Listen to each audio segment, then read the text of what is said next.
தொல்லை இரும்பிறவிச் சூழும் தளை நீக்கி அல்லலறுத்து ஆனந்தமாக்கியதே எல்லை மறுவா நெறிகளிக்கும் வாதவூர்யம் கோன் திருவாசகம் என்னும் தேன். நமச்சிவாய வாழ்க, நாதந்தாள் வாழ்க, இமைப்பொழுதும் என் நெஞ்சில் நீங்காதான் தாழ்வாழ்க. கோகழியாண்ட குருமணி தந்தாள் வாழ்க, ஆகமம் ஆகி நின்று அன்னிப்பான் தாழ்வாழ்க.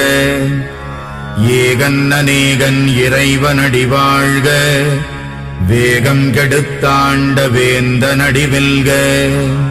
புறப்பருக்கும் பிஞகந்தன் பெய்கடல்கள் வெல்க, உரத்தார்க்கு சேயோன் தன் பூங்க